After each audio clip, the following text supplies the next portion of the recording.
Ryan Calder, a white patrolman, slammed Marcus Ellison against his own SUV on a sleepy Atlanta street, accusing him of boosting the very ride he paid for.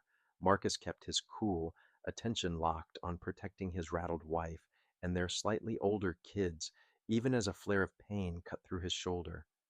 Then a gold gubernatorial lapel pin jingled loose, and the mood snapped. What happens when Calder realizes he's manhandled the state's top official? If this collision of power and justice moves you, like and share so more eyes witness what follows. I remember that evening because it felt like the kind you wish you could fold and pocket.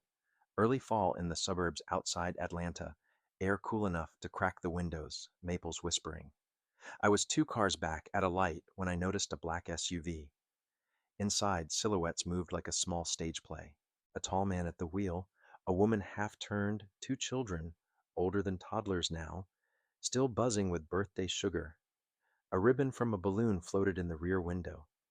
Faint frosting smell drifted out whenever the breeze slipped in. The light changed. We rolled forward. The kids sang off key, sweet and loud enough to make me grin. The driver, Governor Marcus Ellison, though I didn't know it yet, looked like any dad coasting home after cake.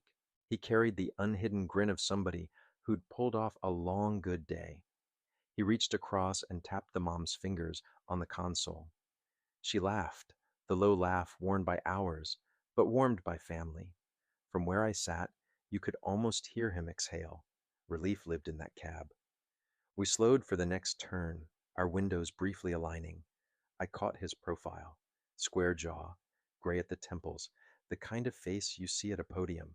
He said something soft, deliberate. Because my own window was cracked, I heard it. Tonight, I'm just their dad. Not a slogan, not a soundbite, just a wish placed carefully in the dark. His wife, Naomi, I later learned, squeezed his arm. Their daughter hugged a gift bag, like treasure. Their son blew across a tired balloon until it squawked, making his sister squeal laugh. The road curled by ranch houses with porch lights glowing like quiet guardians. Baseball nets leaned in driveways. Sprinklers ticked somewhere off. That's when a cruiser slipped onto the road behind us. No barked loudspeaker, no theatrical churn, just steady bars of blue and red lapping the SUV's rear glass. The governor's posture changed by degrees. Not fear, exactly, more like experienced caution settling onto his shoulders. He checked the mirror, then the lane. Another breath. Longer. The cruiser didn't pass. It shadowed them through 2 turns, then a third. It hung back just far enough to imitate coincidence. Naomi's hand left the console and landed on his shoulder. She said something I couldn't hear, then clearer. Did we do something wrong? Ellison tilted a calm smile in her direction. The kind you paste on to steady children first, yourself second. He shook his head. Both hands returned to 10 and 2. The kids kept humming, but the weather inside their car shifted a few degrees. We slipped past a small commercial strip, cleaners, tacos, a pharmacy closing at 9. The cruiser crept closer. The space between bumpers shrank to a heartbeat. Ellison blinked slower, chose a lane with more shoulder. Small choices written in the alphabet of staying safe. Naomi's fingers tightened. Their boy glanced up at the mirror, frowning. Their daughter went quiet without prompting. The street widened, sycamores standing in the median, and the quiet shattered. The siren didn't start, it tore, a blade of sound that made every head lift and every parked window throw it back. The light bars stopped washing and started hammering, red, then blue, wet and urgent across the SUV's paint. Between the first 2 notes, the singing behind them died. Daddy, are we in trouble? The girl asked, very small. Ellison signaled before he slowed, even though no other car moved but mine and the cruiser. He guided the SUV to the curb like it was breakable. No jerk, no hard brake, no rabbiting for time. He did the one thing you do when little eyes are measuring you. He made the world look controlled. The engine idled like a held breath. From my lane, I saw his hands lift off the wheel, hovering deliberate where anyone could see. He looked back once at each child and nodded. Simple, steady, enough. Naomi leaned forward, chin on her knuckles, measuring distance in the side mirror the way you do when blinking feels risky. I could feel my own pulse in my wrists, drumming the steering wheel. The cruiser rolled tight, angled, boxing them to the curb.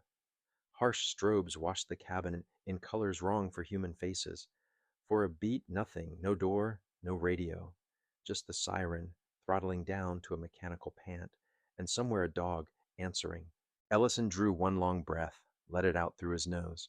Shoulders rose, fell, settled. Not brave exactly, not resigned, prepared. The kind you learn after years of needing it. He flicked on the hazards. Tiny amber triangles blinked their polite warning into the roaring red-blue. That detail sticks, the courtesy of it, or the way it tried and failed to make the scene ordinary. He shifted into park without looking down and reached for Naomi's hand. She didn't say, "It's okay," because it wasn't. She said nothing, and the silence felt like a rope pulled tight. A film of breath fogged my glass. I wiped a circle clear. The cruiser's driver's door popped. A boot hit pavement. Night air, kind all evening, turned thin and edged. Ellison didn't glance back again. He squared his jaw in the seat, hands visible, voice unraised. A dad braced to model calm for his kids. The warm night folded shut, opening the first page of something hard. He came out of the cruiser like a kicked hinge, big frame, wide shoulders, the kind of bulk that announces policy before it speaks. Red-blue carved his face into blunt angles, eyes cold in the strobe. Later I'd learn his name, Officer Ryan Calder. In that moment, he was the man the night had decided to send. He didn't walk, he stalked. Boots bit asphalt, one hand resting on the belt near his holster, like the weight steadied him. He cut across his own headlights and marched to the SUV's nose. The family inside went the kind of quiet that happens when a storm sits over your roof. Calder slapped his palm on the hood. No tap, a gavel. The metal thunk jumped under my ribs. "Shut up and step out now," he barked, "or I'll drag you out myself." His words bounced off storefront glass and came back meaner. The girl in back flinched against her mother. The boy's mouth opened, no sound. Inside, Ellison didn't lurch, swallow, or rush to talk his way free. He tuned himself like a radio, from static to clear. The window scrolled down in a measured arc. Warm engine air and electricity from the light slipped in. "Officer," he said, steady as level ground. "Is there a reason for this stop?" It sounded simple, but every syllable was placed like bricks in rain. Calder leaned into the opening, jaw muscles ticking. "Don't get smart," he said, breath hot enough to fog glass. "Hands where I can see 'em, now." He said now, hard enough to split it in two. Ellison placed both hands high on the wheel, thumbs visible, fingers relaxed. He turned his head just enough for the kids to see his profile, still teaching. Across the street, a couple walking a terrier stopped. The man raised his phone halfway, then all the way. Someone behind me murmured, "This isn't right." Another car idled to a halt, the driver angling their camera through the gap between headrest and window like a careful sniper. The sidewalk held a hush, the kind that packs a sanctuary right before a choir or a verdict. "License, registration," Calder said, aiming for ordinary, wearing a sneer. Ellison nodded once. "I'm reaching for my wallet in my inside pocket," he said, announcing each move the way people like him have had to learn. "Slow," Calder snapped, "and keep those hands where I told you." The contradiction hung like wire. Ellison refused the bait. He met Naomi's eyes, steady. She pressed the small of his back through the seat, a quiet anchor. He waited a beat, made sure the officer was watching both hands. Then, inch by inch, he lifted his right palm, opened it, moved to the jacket seam. Pause, open again. Two fingers slid beneath the lapel. The motion was so careful it bordered on graceful. He drew the leather wallet as if quickness might shatter it. Behind him, their son sniffled, wiping his face with the heel of his hand. The girl whispered, "Daddy," a paper-thin sound.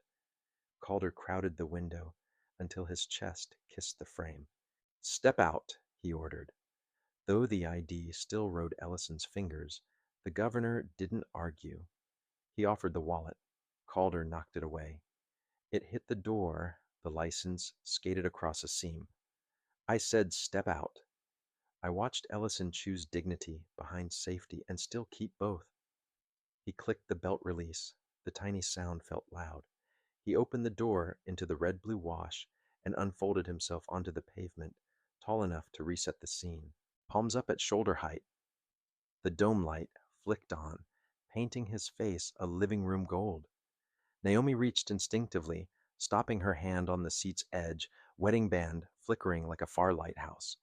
Calder moved closer, close enough I could count scuffs on his boots. He lowered his voice, which somehow sharpened it. "Hands where I can see 'em," he repeated, though Ellison's hands were a lesson in visibility. The officer's breath hit Ellison's cheek. Ellison's jaw flexed once and settled. I don't know what history he revisited right then, but I heard his earlier whisper shuffle back.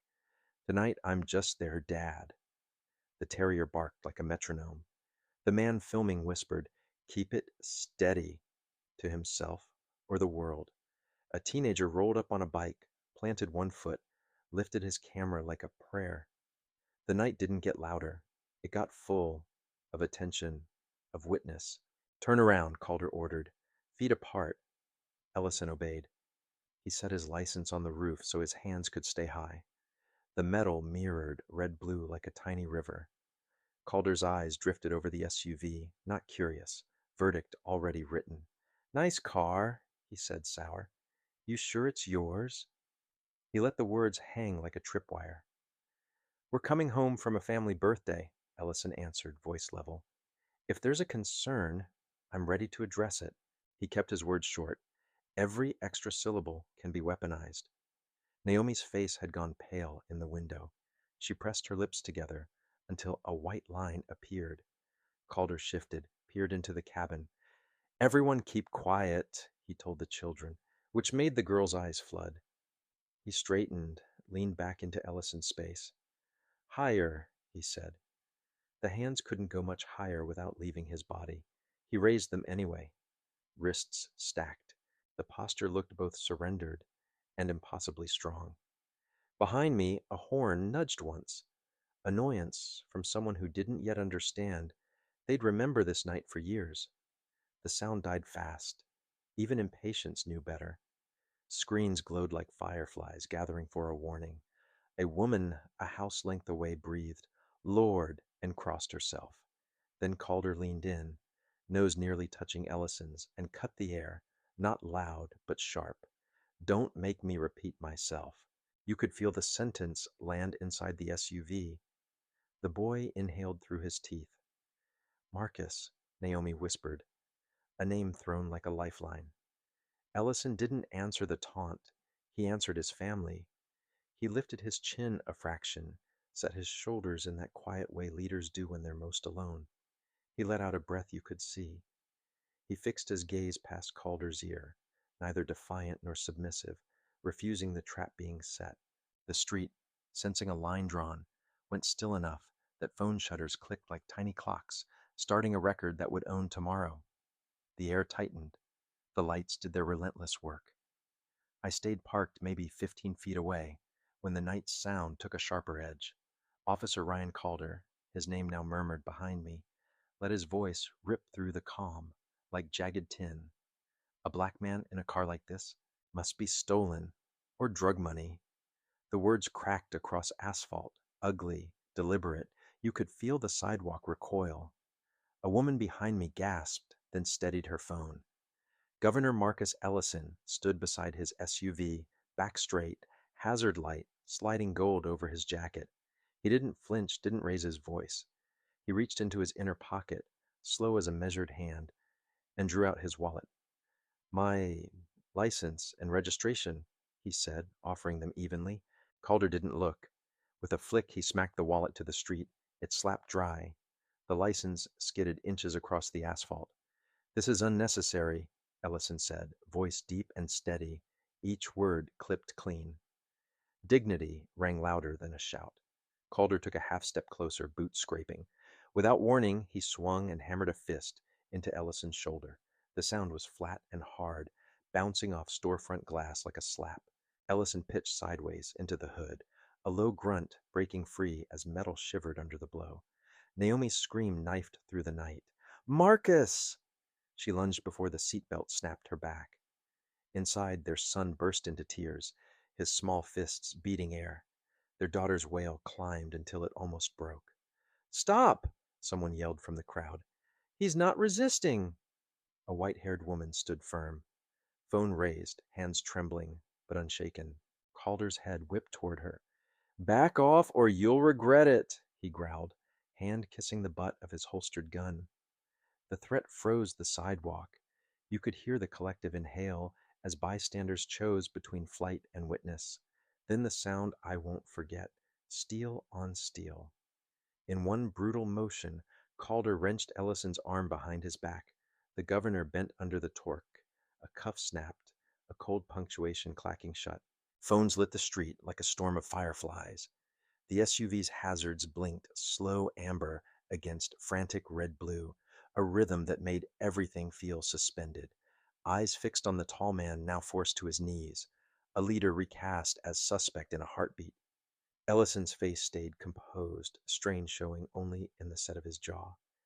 He looked toward the window where Naomi clutched their children and managed a nod, small, almost invisible, reassurance anyway.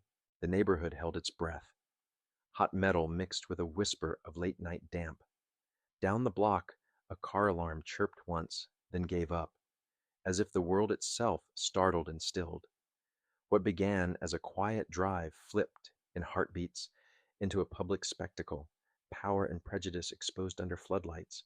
Naomi's voice cut through flashing color, raw and direct.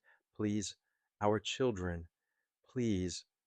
One arm shielded their daughter, the other reaching helplessly toward Marcus. The kids sobbed so hard their shoulders shook. Daddy, they cried, each word sharp with panic. People edged closer, toes on the curb line, unwilling to cross, unable to retreat. You could feel the ache move through us. Parents squeezed their own kids tighter. Strangers blinked back tears. A second set of headlights pulled into the scene. Another cruiser slipped in behind the first, tires whispering on damp pavement. Its door opened with a measured creak. A tall, spare woman stepped out. Later I'd learn her name. Lieutenant Leah Brooks, a ranking officer in the precinct. She moved like someone who could quiet a room, back straight, dark coat hanging in perfect lines, face carved into calm that gave nothing away. For a heartbeat, hope rippled through the crowd.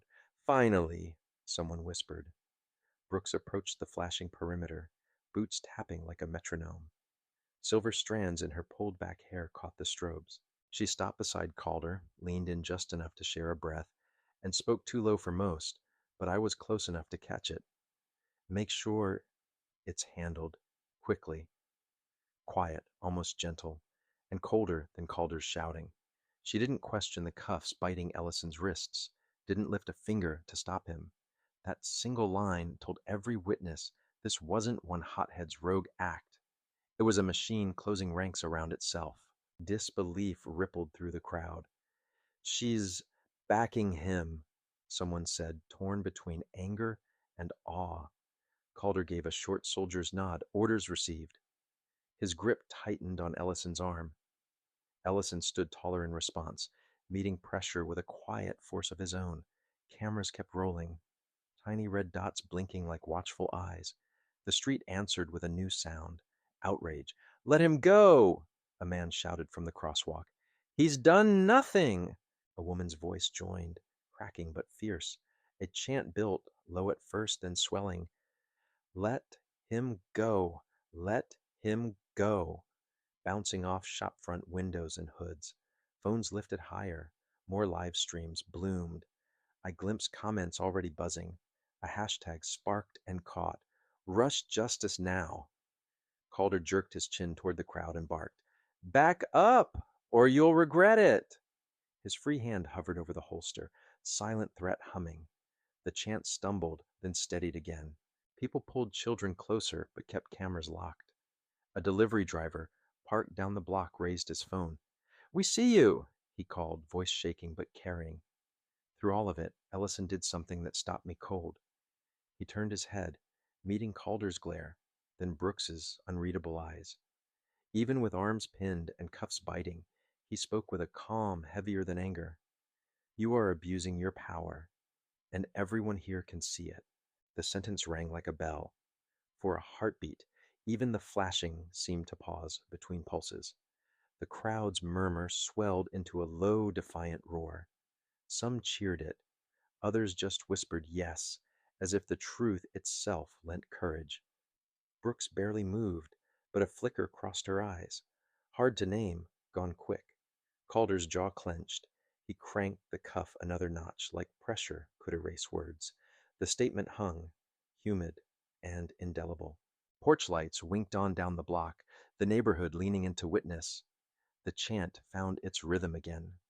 Push notifications pinged in a crisp staccato. Live streams crawled to the top of feeds.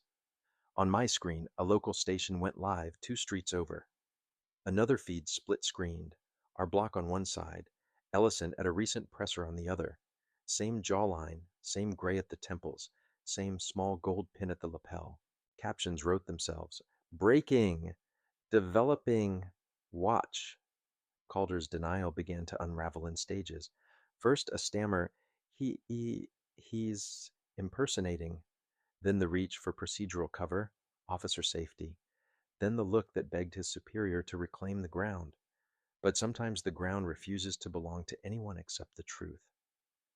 Tonight was that kind. The truth glittered, coin-sized, on the pavement, and stood cuffed, refusing to be unmade by cruelty. Pick it up, someone called, meaning the pin. Show them! Nobody reached. Even the angriest among us sensed it was evidence now, a live wire. A kid in a hoodie knelt and framed it tight until the state crest filled his screen. It's him, he whispered to his viewers. For real. I kept waiting for Ellison to claim it, to throw I am the governor, like a shield. He didn't. He just lifted his chin. Then motion cracked the scene open. Calder yanked Ellison by the cuff and shoulder, hard, trying to bend him over the hood. The jerk tugged his jacket off center. The lapel flipped, snagged, then gave. Something small and bright pinged once on metal, skittered down the fender, and kissed pavement beside the front tire. For half a second nobody breathed. Then a dozen phones found it at once, and the little object lit like it carried current. A gold pin, no bigger than a quarter, etched with the state crest, that tight wreath and shield you see on seals and letterheads. Not something you buy, something you're given, something that says you aren't just anybody. The kid with the bike, maybe 16, leaned in and whispered like he'd spotted a comet. Yo, look! His camera zoomed. The emblem sharpened, crisp as print. Recognition hit him. Maybe he'd seen it on TV, on podiums. He shouted so loud the street threw it back. That's Governor Ellison! The word ripped across us like a spark on dry grass. Governor! Someone echoed from a porch. Governor Ellison! Another voice answered from the corner. Heads turned, phones tilted. Suddenly, the sea of red-blue felt smaller than the weight of a single syllable. Calder faltered. You could see it. His hand still gripped, but his eyes jumped to the pin, then Marcus, then to the ring of cameras. He tried to outrun the moment with volume. That's fake, he barked, voice cracking on the last word. Panic's bad at impersonating certainty. His face betrayed him, pupils blown, jaw working, neck pulse hammering. Lieutenant Leah Brooks, coldly composed a breath ago, went a shade paler. Her gaze snapped to the pin, then the phones, then Calder. A tiny step backward gave her away. Calculation, not retreat. Career, camera angle, consequences, added in a single heartbeat. She smoothed her sleeve as if she could iron the world flat. The chant rose again, uncoached. Governor! Governor! Porch lights flared like awakened witnesses. A woman in a housecoat stepped onto her stoop, raised her phone with both hands, lips parted, eyes wet. The pin glittered on the asphalt like a dropped commandment. A teenager crouched, palm hovering, then thought better. Evidence. He framed it close, steady. Comments rained down his live. Is that real? Oh my God, the seal. I voted for him. This is happening now. Then a block of all caps. A single word marching. Governor. Calder tried to reset the script with orders. Phones down, he shouted. The order landed like a bad joke. A delivery driver shouted back, We're not blind. The silver-haired woman planted herself. Clear as day, she said. Naomi, still half twisted in the SUV, had stopped crying. Her breathing was ragged, but her eyes found a new steadiness. She saw the pin, saw the crowd, felt the tide shift. Strength found her posture. She pressed her palm to the glass, not pleading now, witnessing. Ellison, still cuffed, still bent by pressure he hadn't earned, didn't lunge for the pin, didn't argue, didn't announce himself. He lifted his chin, and the air rearranged. He met Calder's stare like a canyon meets wind, unmoved by the noise. Then he turned to Brooks. Not with hatred, not even accusation, just a deep, exhausted clarity that said, You know exactly what this is. It worked like a mirror. For a heartbeat, Brooks saw herself in it and didn't like the view. She breathed in to speak, then didn't. Her jaw tightened, her hands slipped into her coat pockets. A practiced step back from the brink. The chant swelled again. Governor! Governor! And a new chorus joined, digital and relentless. Notifications pinging, alerts stacking. On my screen, a local station's feed cut to our block. Another stream split-screened the street with a photo of Ellison at the Capitol. Same jaw, same gray, same pin. The captions wrote themselves. Breaking, developing, watch. Calder's denial kept crumbling. First stammer, then jargon, then pleading eyes pointed at command. The truth refused to surrender. It sat there, bright as a coin on blacktop, and stood there taller than any badge, refusing to be unmade. Pick it up, someone called again, meaning the pin. Show them. Still no one touched it. Even Fury respected evidence now. A kid sank to one knee, filling his frame with the crest. It's him, he whispered. It's really him. I waited for Ellison to claim his title, to throw it like a lifeline. He didn't. He chose silence with a backbone.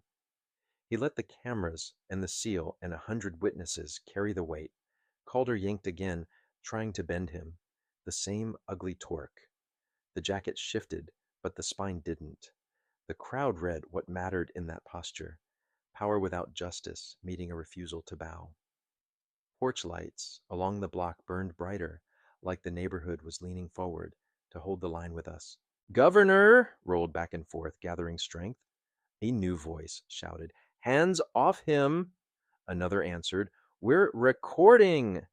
The terrier barked on tempo, a tiny drummer insisting the beat hold. Brooks's radio crackled something I couldn't catch. She didn't move. Too many cameras, too much risk.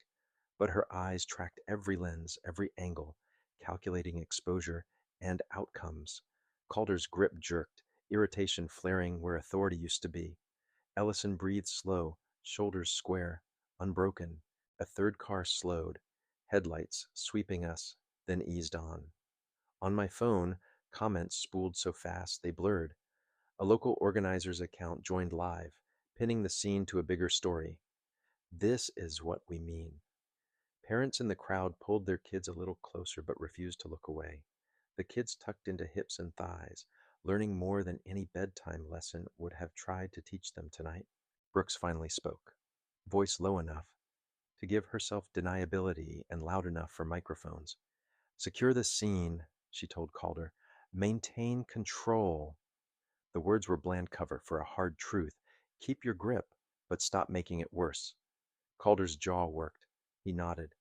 The cuff chain clicked again. Petty pain disguised as procedure.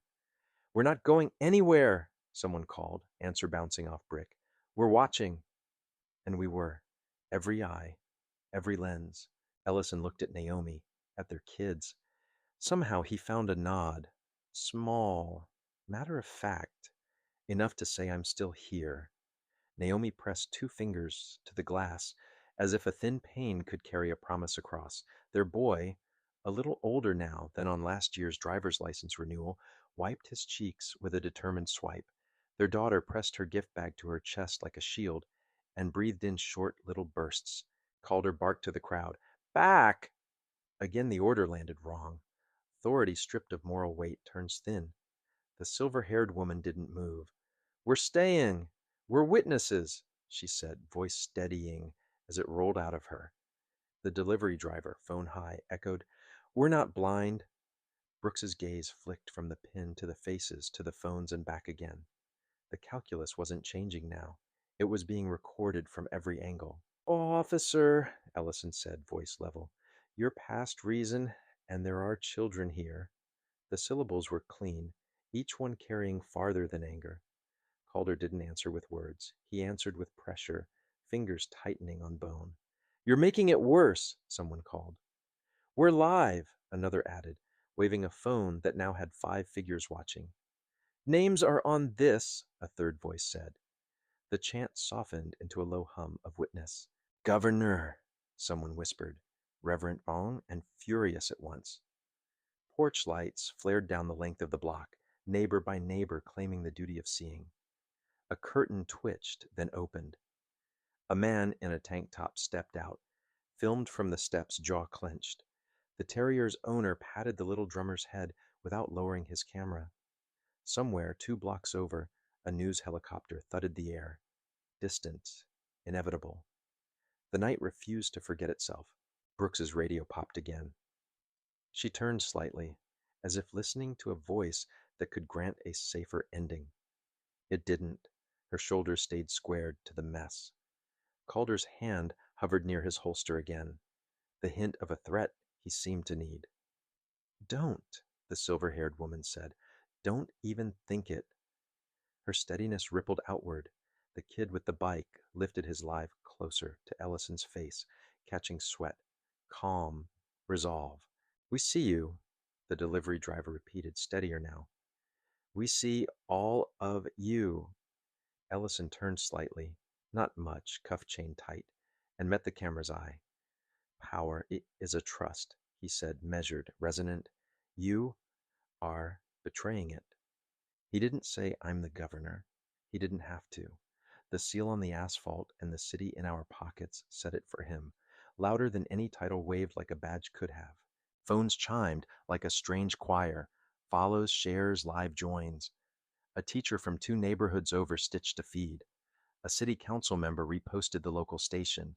An auntie on the next block added a prayer hands emoji, and Lord, see. The chant surged again, then softened, then surged.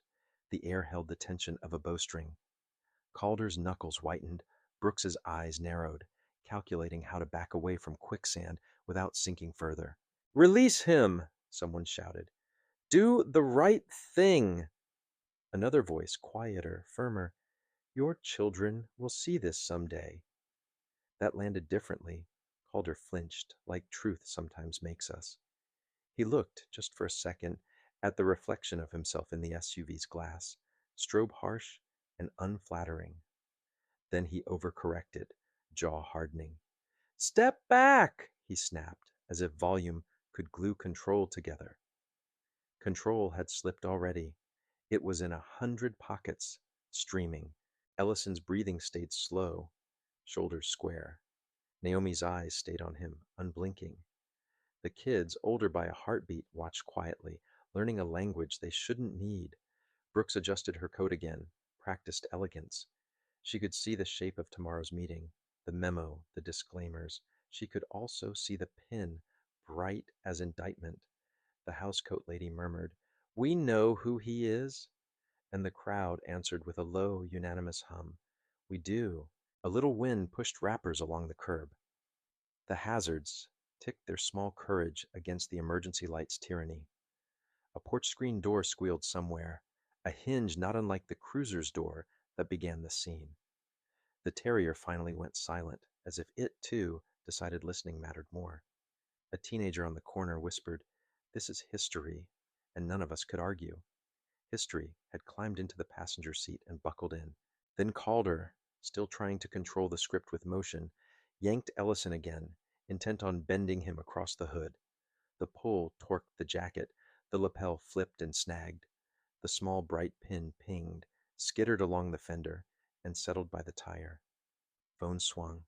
Light found gold. The crest answered with its own bright certainty.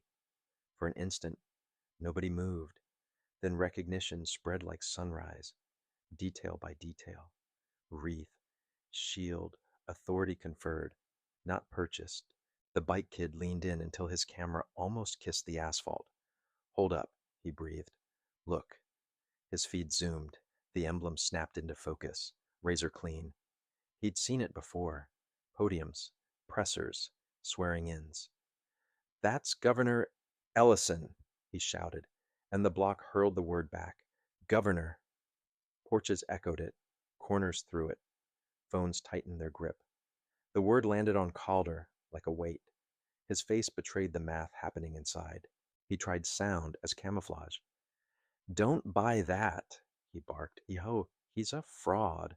Panic wearing a uniform. His eyes told the truth, flicking to the pin, then Ellison, then the ring of cameras. Brooks' monument still paled a fraction. Her gaze performed the calculus again. Pin, phones, officer, outcome. She took a small step back, not retreat so much as spacing for an alibi. She smoothed her sleeve like a judge flattening a docket. Governor! The chant rose again, this time with the edge of revelation. Governor!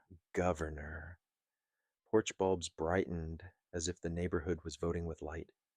A woman in slippers stepped out, both hands on her phone, eyes wet, mouth open on a shocked prayer. The pin flashed like a dropped commandment.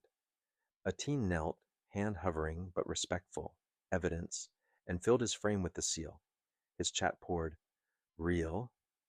Oh God. I voted for him. This is live. Then lines of caps. A rallying banner. Governor. Calder snapped. Everyone back! Phones down. The order thudded. Empty.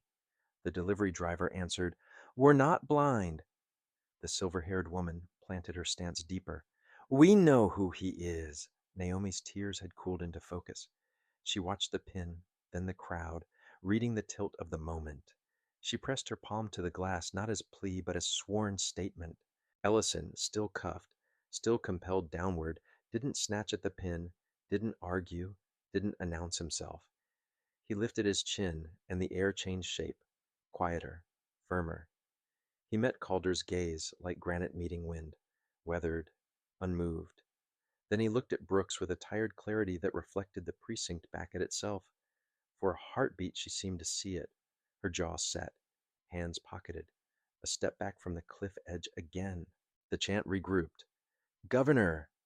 And an electronic chorus answered, alerts pinging as platforms promoted lives.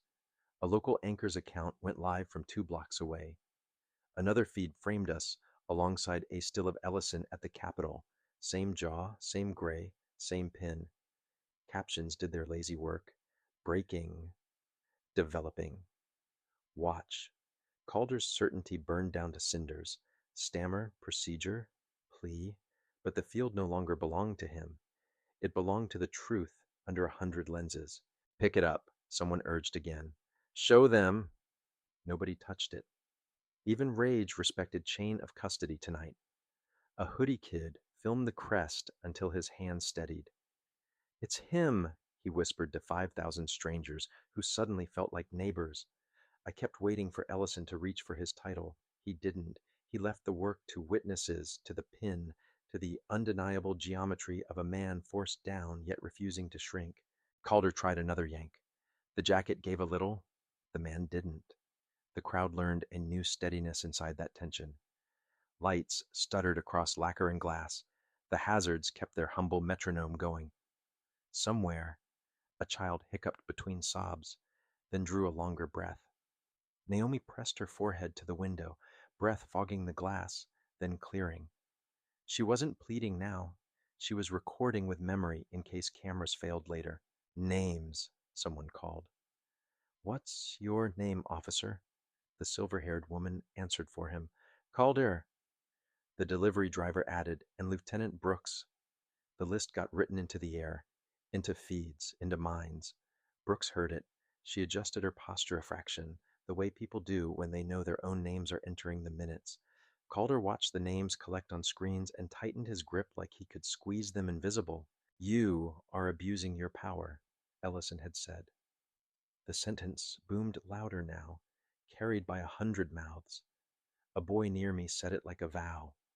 A man on a porch repeated it like liturgy. A mother murmured it to the toddler on her hip. A lesson with no pictures. The street had decided its verdict. The night itself seemed to highlight lines. Who held power? Who held justice?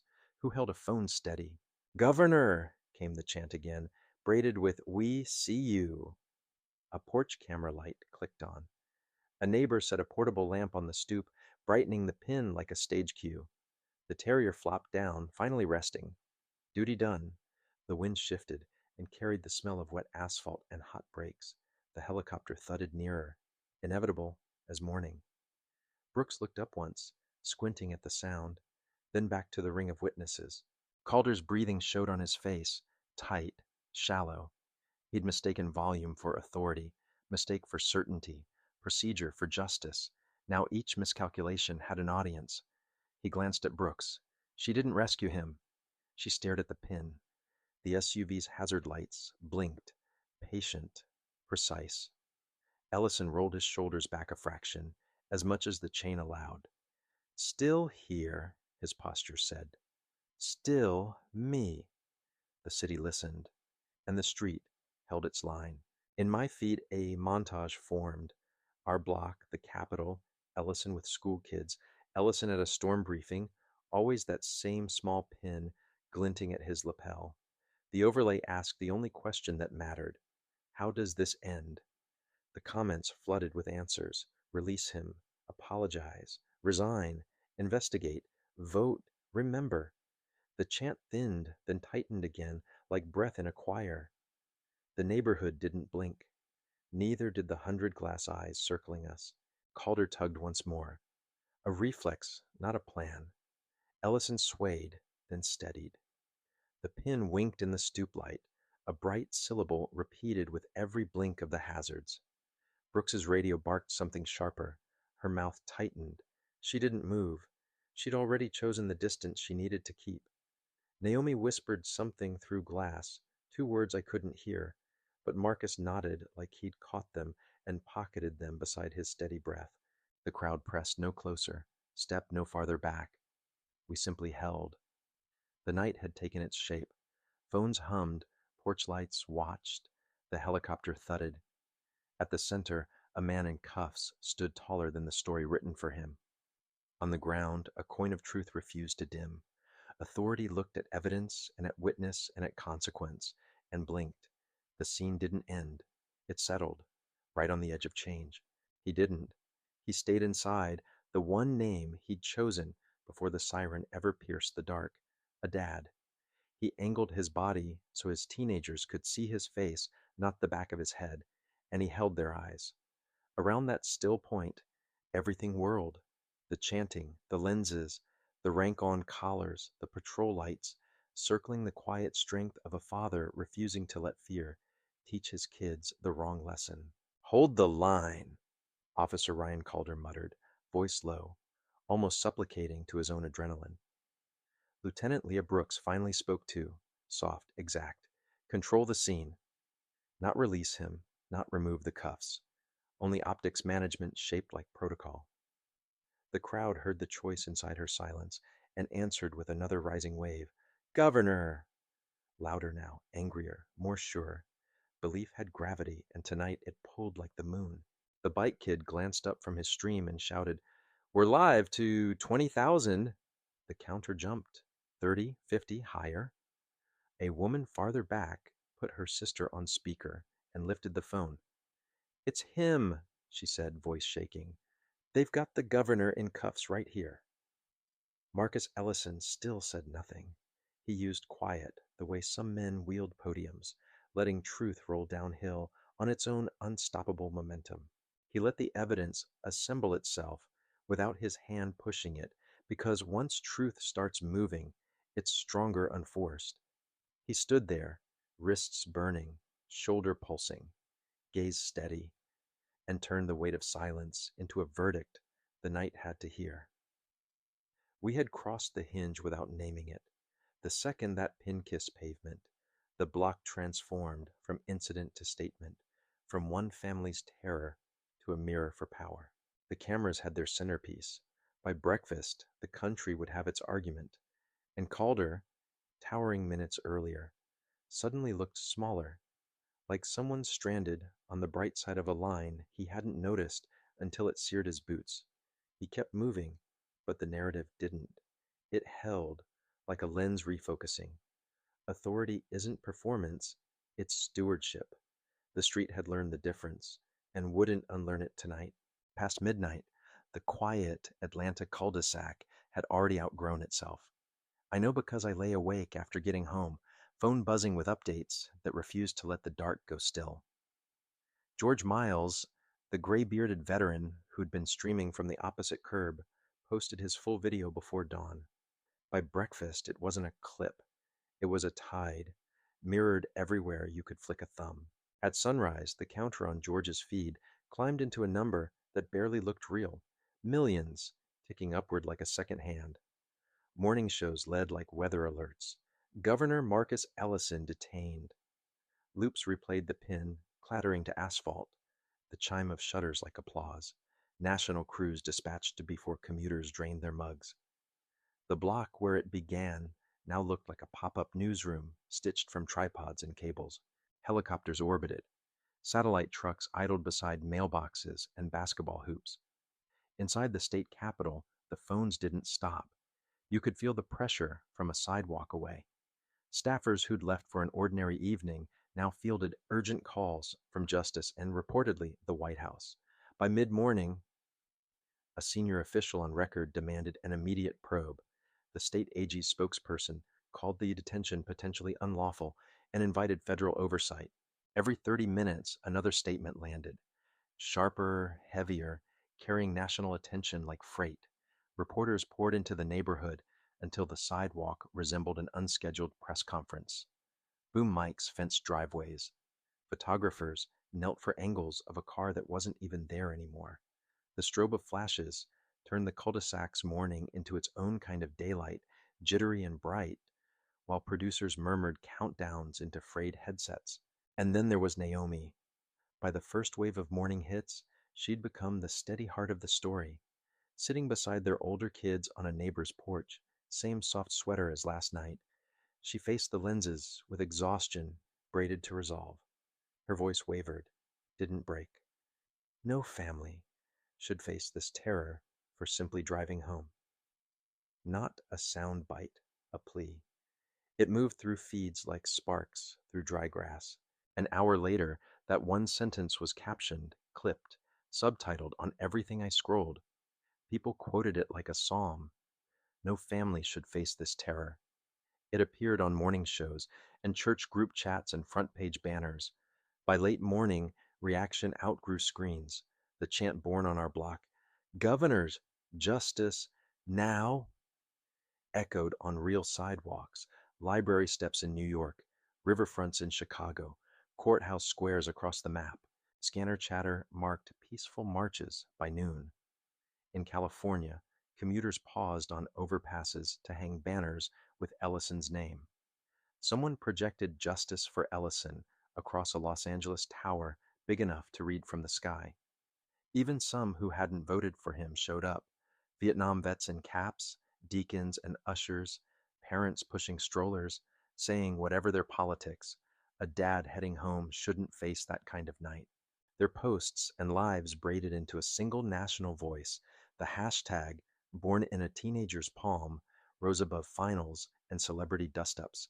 Back on the original street, our quiet dead end was a live set for every major outlet.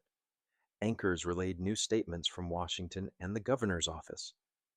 Words like constitutional rights, structural reform, and civil rights investigation threaded through mic checks. Federal officials promised a rapid, transparent inquiry. The mayor asked for calm and admitted the gravity of an event that speaks to every family. Through it, Governor Ellison stayed mostly silent. Released before dawn, he kept to a private address, issuing a brief note thanking neighbors for courage and urging a peaceful answer. Silence sharpened attention. People leaned in, waiting for his first on-camera words, proof that restraint can ring louder than fury when the facts already shout. By midday, a single traffic stop had become a reckoning. In crowded squares and small cafes, strangers repeated Naomi's line, "No family should face this terror," like a shared vow. Helicopters parked over our cul-de-sac. Cable counters ticked toward whatever the governor might say next. But movements don't ask permission. They gather speed when ordinary people start treating witness as work and memory as a civic instrument. Late afternoon shifted the fight indoors to a windowless briefing room on Precinct Three's third floor. I wasn't in it, didn't need to be. You could read the temperature on faces entering and leaving, tight jaws, clipped strides, eyes avoiding eyes like passing a hospital door you're scared to open. Word leaked fast, emergency meeting, all ranks, no phones. It sounded like strategy. It felt like triage with paperwork. A veteran lieutenant, a black officer the city knew from youth leagues and retirement rumors, stood before anyone found their voice. He didn't need a mic. "We swore to protect justice," he said, syllables clean and heavy. "Not criminals with a badge." The line cracked the room like a slamming door. Chairs creaked. Someone coughed to make sound. Mostly silence. The reckoning kind, not the respectful kind. He kept going. He named the years of looking away. The reports written in language, sanded smooth to hide bruises. He said the quiet thing out loud. Calder's rage wasn't lightning, it was forecast. The weather had been building a long time.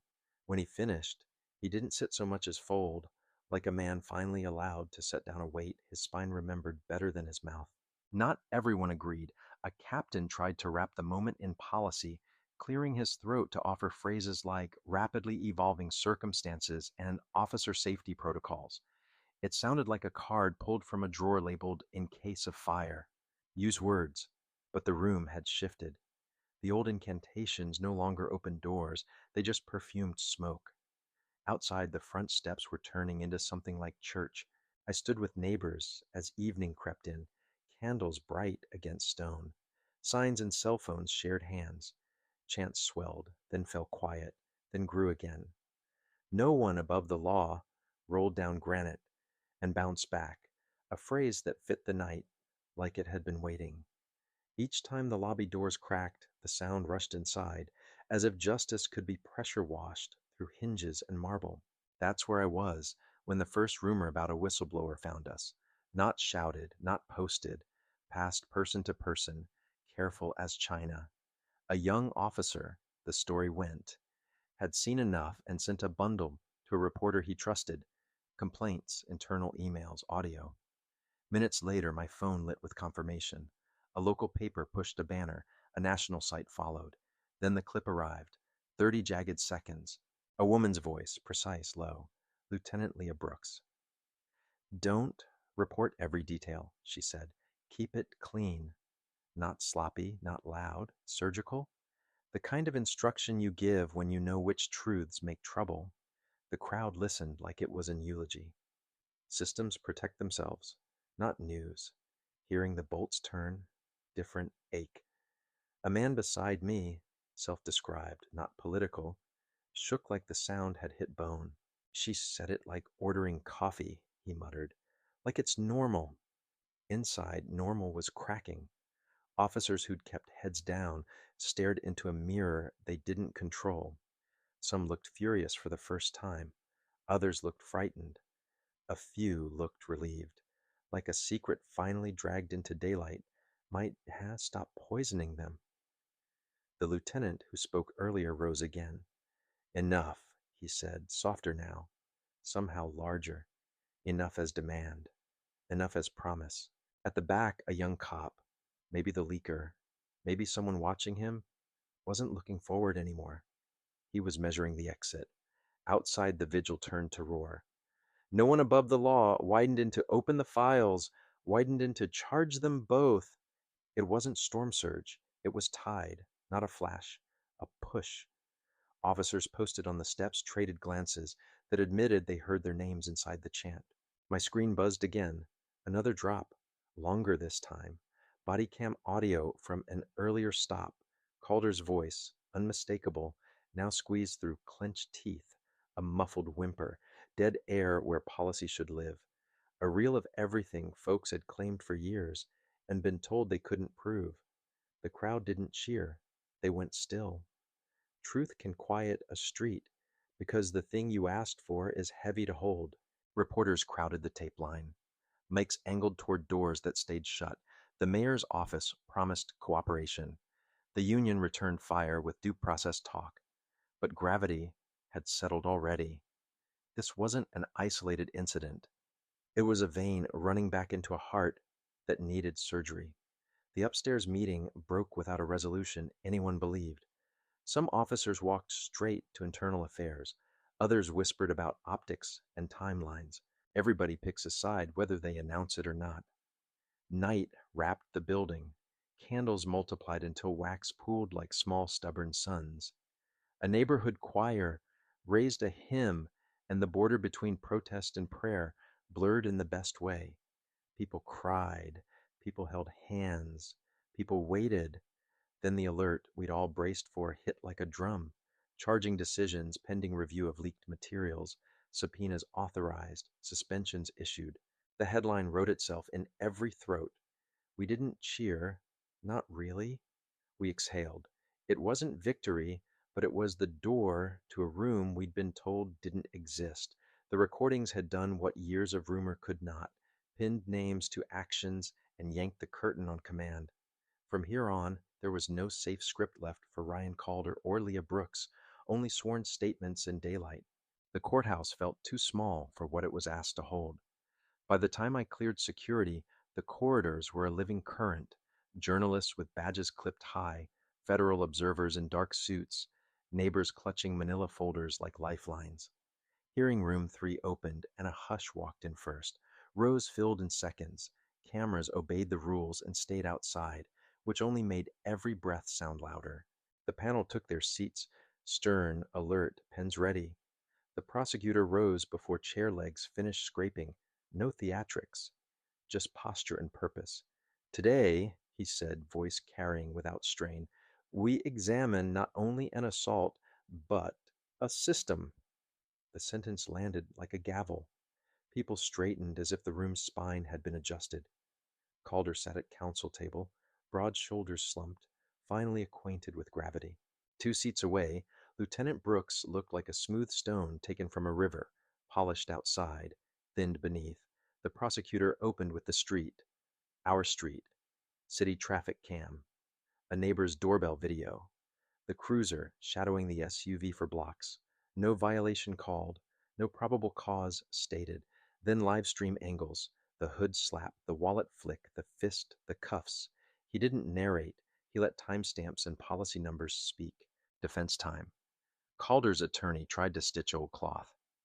Instinct for safety, rapidly evolving circumstances, split-second threat assessment. He gestured toward his client like introducing a firefighter who ran into flames he hadn't lit. The prosecutor stood again. Let's test that. He rolled body cam segments where no threat appeared, no hidden hands, no sudden lunges, then read the department's force policy line by line, a ruler to a crooked seam. He played the first audio leak, Brooks's voice, precise and quiet. Don't report every detail. He let the sentence hang until the panel glanced at her, then at their notes. Defense moved to reset, but the prosecutor had another card, a reflection caught by a corner store camera behind a lottery counter. Credit to George Miles for finding it. Permission secured, the monitor flickered and brightened, grainy edges telling sliver. Through glass we already knew, a portion of the cruiser's interior edged into view, a reflection angle barely there. Calder's arm lifted, his fingers touched the holster. Another officer's hand, off-frame face, settled across Calder's forearm, not forceful, begging. The gun stayed put. A collective inhale washed the room like the sea drawing breath. The defense jumped to perspective. Reflections distort. The prosecutor declined optics, returned to the manual instead. Firearm readiness, immediate threat, proportional response. He threaded terms to images like beads, slow and unarguable. Then Brooks took the stand, posture trained by years of command. My superiors, she said, directed detail limits to prevent public panic during ongoing investigations. She invoked politicized oversight, a governor with opponents, a city on edge, gesturing vaguely to the gallery as Exhibit A. For a beat, I thought it might stick. Lieutenant, the prosecutor said, let's listen again. A second recording, longer, clicked to life. Keep it clean, no mention of force unless there's broken skin. A pause, quieter. We can't afford that headline this quarter. That wasn't a rogue cop. It was strategy. Brooks didn't collapse. She shrank, shoulders drawn an inch, jaw tight, eyes fixed on wood grain where no one could look back. Plans turned to ash quickly. Witnesses followed. The silver-haired neighbor, the delivery driver, the teen on the bike, now in a slightly too big dress shirt, speaking into the mic like it might break. Each offered a shard that matched the next. Then George Miles took the microphone and carried the room the way a choir carries a note. He walked the reflection math, the shopkeeper's consent, the difference between fear and fury he'd learned as a soldier. He wasn't scared, George said of Calder. He was sure he could get away with it. No applause. We didn't need noise. Truth sometimes prefers the sound of people sitting up straighter. Defense made one last attempt. Crime maps peppered with red dots, training schedules, staffing charts, weather reports after the roof caves. Pens moved, but the panel's faces said they were finished being impressed by laminated context. Near the end, the prosecutor glanced first row. Governor Ellison with Naomi and their teens. He didn't call the governor. No theater. He asked the panel to use the simplest measure we had, what we saw and heard. He closed with the line he opened. Not just an assault. A system, softened by hours, heavy with what they'd held. Then something unscheduled happened. Marcus stood. He didn't head for the stand. He turned to the room, to people who'd left coffee cooling and desks unattended, and said, voice low but carrying, justice is not a favor. It's a right. No flourish, no applause line intended. Yet the sound that followed, hands, caught throats, a few full sobs, filled the chamber anyway. The panel let it breathe a heartbeat before the judge's gavel called us back down. We settled, changed. We'd come to watch a case. We were witnessing a reckoning. The courtroom the next morning felt like the nation's pulse. I arrived before dawn, every bench already taken, journalists hunched over keyboards, neighbors from our block with paper cups, federal observers speaking in nods. The low murmur buzzed like a power line until one sound cut it clean. The judge's gavel, single strike, and the room froze in place. Court is now in session, the clerk announced, then steadier. State versus Officer Ryan Calder and Lieutenant Leah Brooks. For a long breath, even the air listened. Calder sat in gray, not uniform, bulk built for command, now contained by cloth and consequence. The bravado from our street was gone. He stared at nothing, knuckles pale on wood. Nearby Brooks held herself with brittle poise, eyes dodging the gallery. The prosecutor's voice was low, deliberate thunder. Today's verdict is not about one night only. It asks whether those sworn to protect the law believe they stand above it. He recapped proof, body cams, leaks, reflections showing Calder's hand drifting toward his weapon before a colleague stopped him, each piece a stone on a scale already sagging. When he sat, the judge's gaze shifted to the defense in silence. Calder's lawyer rose and tried to breathe life into an argument that had died days earlier. Instinct for safety, he repeated, nearly pleading. A split-second call. He invoked crime rates and fatigue, but each phrase arrived thinner than the last. Brooks's counsel leaned on politics, pressure from above, a city tense. Yet her own words, keep it clean, no mention of force unless there's broken skin, hung over every defense like falling plaster. The judge listened, hands folded, face unreadable. Then she lifted the gavel, and the room leaned toward consequence. Her voice was steady. Every word weighted. This court finds Officer Ryan Calder guilty of aggravated assault under color of authority and falsifying official reports. He is stripped of badge and rank and sentenced to a long term without possibility of parole. The last phrase sounded like iron finding its latch. She turned. Lieutenant Leah Brooks is found guilty of conspiracy to obstruct justice and willful misconduct in public office. She is dismissed from the Atlanta Police Department, pension forfeited, and referred for federal prosecution. The room exhaled, relief braided to disbelief. A few claps cracked before the stillness deepened again. The air felt heavier and cleaner, like rain had finally arrived on a heat-sick afternoon. From the front row, life rushed back into motion. Naomi rose first and folded Marcus into an embrace that seemed to steady the whole chamber. Their teens reached him. The boy buried his face in his father's jacket. The girl pressed her cheek to his chest. He bent, the cuffs gone, arms finally free. For a long breath, they stayed there, a small island of quiet in a storm's eye. Reporters lowered cameras for once, giving the family a circle of space. Some wiped their eyes. I realized I was doing the same. Outside, sound built before we reached the doors, a deep chant from the square rolling through courthouse stone. When Marcus and Naomi stepped onto the broad steps, the crowd erupted as one tide. Justice has been served. Banners unfurled. Strangers hugged like cousins reunited. Every angle was captured, carried into cafes and living rooms. People who'd never shaken the governor's hand cried the kind of tears that come when something overdue finally arrives. Marcus paused at the top step, their kids at his sides, and looked at neighbors, strangers, lenses, the sky turning late afternoon gold. He didn't make a speech. He didn't need one. Verdicts sometimes speak louder than victories shouted into microphones. Behind him, the courthouse doors boomed shut, punctuation on a chapter the country had been forced to read. What began as a stop on a sleepy street ended as a landmark, proof that no badge, no rank, no system stands taller than truth once people decide to carry it into light. Morning came, and it wasn't just a decision on paper. It moved like weather. It lived like a pledge. Everywhere I turned, screens glowed with the same photograph. Ellison kneeling to embrace his kids in the aisle, quiet half smile, their arms cinched around his neck. The image traveled faster than language can catch. A hashtag born on our block swelled from local to national to global. It wasn't trend so much as rally point. People sharing injustices survived, calls for reform, or simple thanks for not yielding to cruelty. By dusk, the square felt almost sacred. Candles brightened each step and ledge. Strangers stood shoulder to shoulder, faces warm with gold light. A church choir began, and soon thousands joined a single line that floated into the humid night.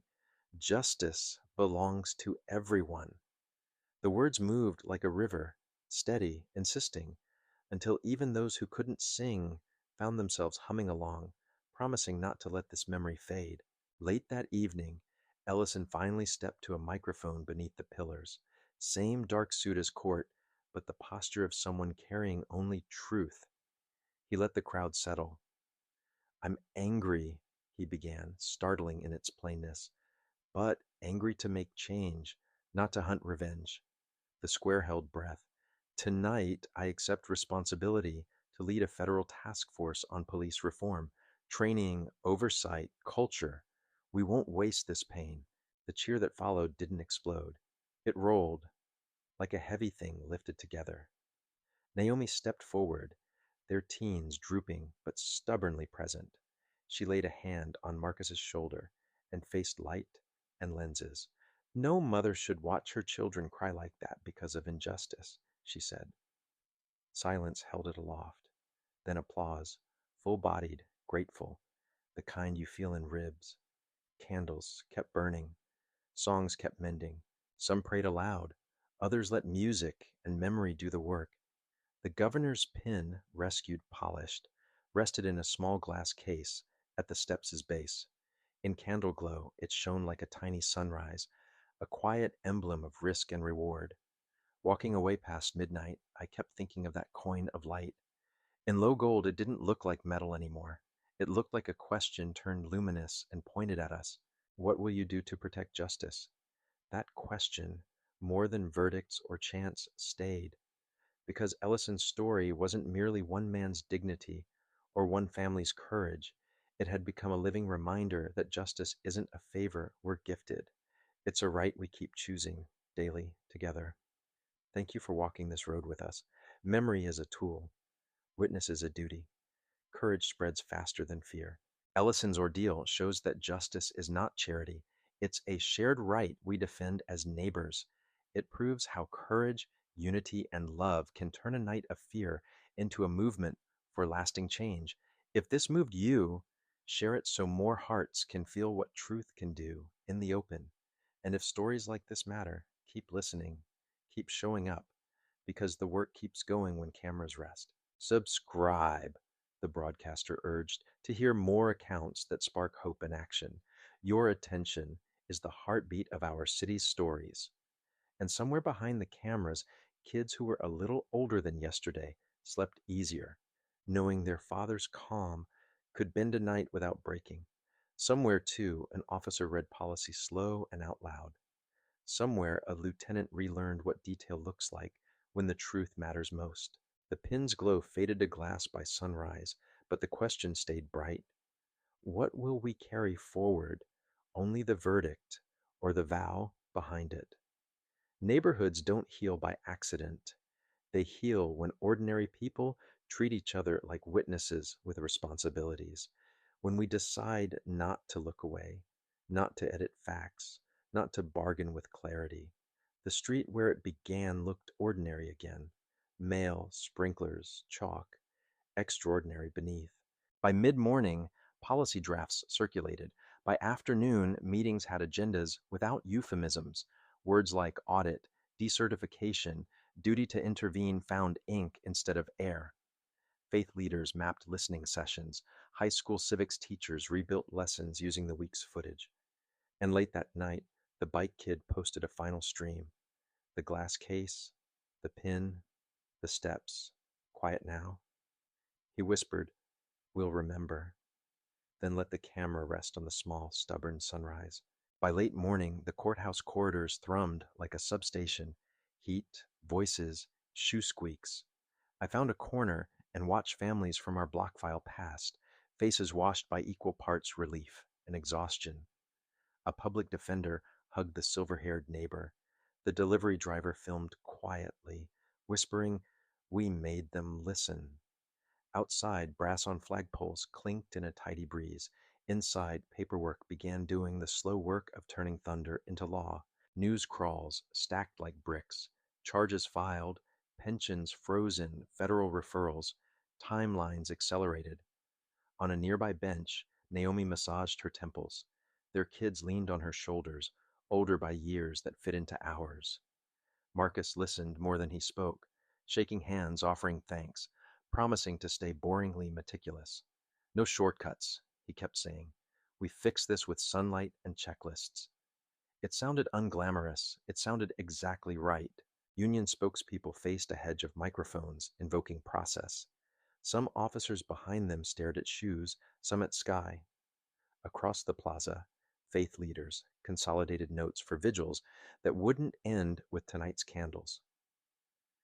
A civics teacher mapped a lesson on duty to intervene. A city council member drafted a motion to mandate early warning flags for complaints.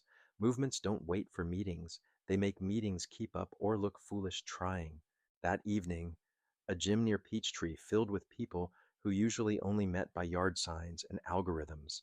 Teachers, paramedics, postal carriers, aunties, teenagers still smelling like bicycle grease. Marcus showed no podium, just a folding chair beside Naomi. "We're here to listen," he said. Folks lined for the mic, exact routes home after closing shift, old tickets dismissed with a shrug, two bright flashlights in faces, clipboards inked names fast. A retired captain, black 60-ish, sleeve tattooed with grandkids' initials, stepped forward. "I train good cops and I train stubborn ones.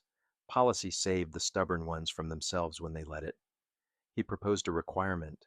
Every supervisor certify the accuracy of reports on penalty of discipline.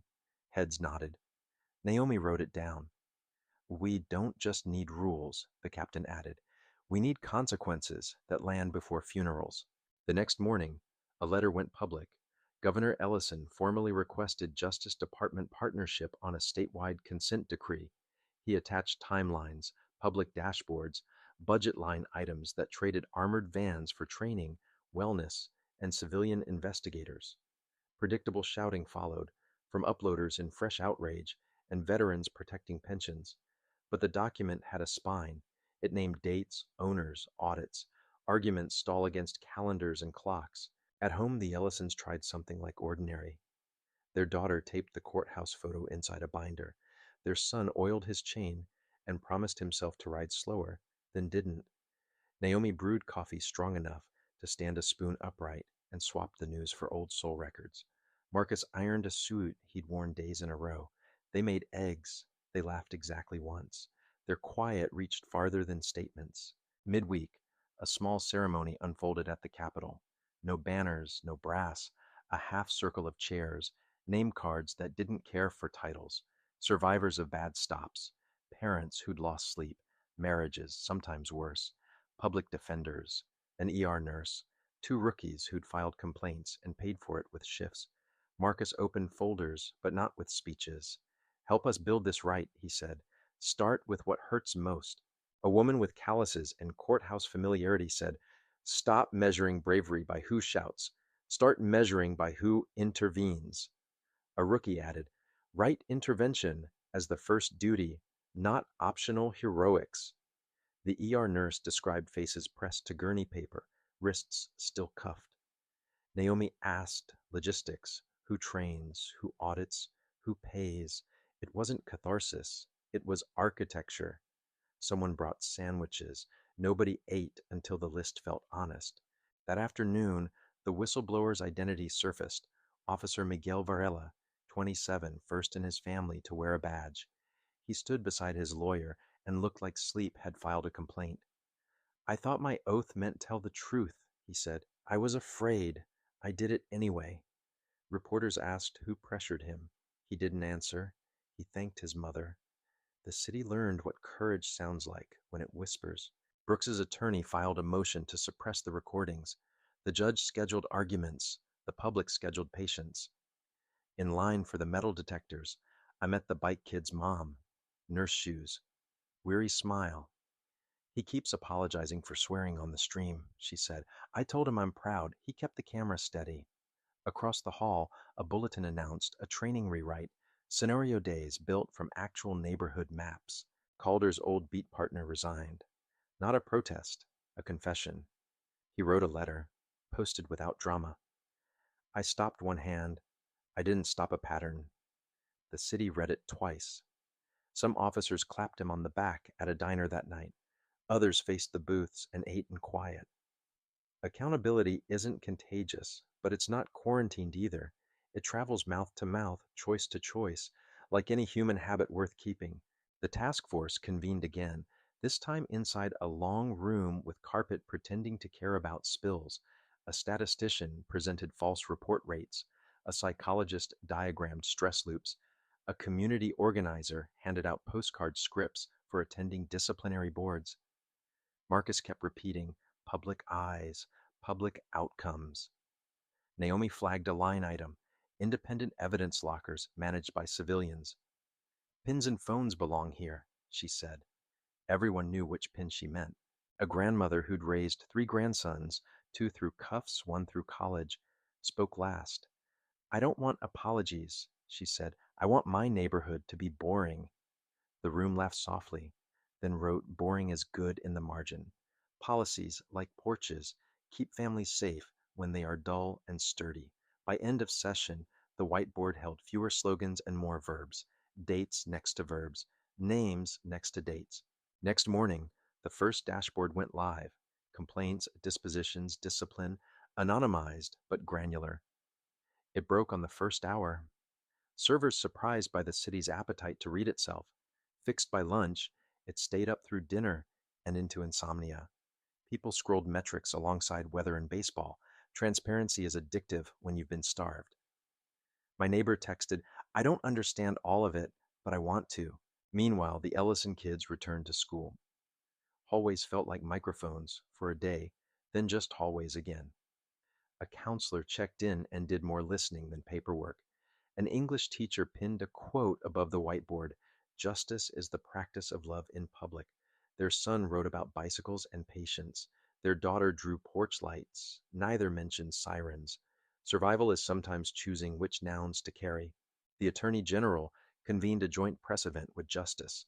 A deputy outlined timelines with the calm menace of a metronome. "Compliance is non-negotiable," she said. "Community review is required.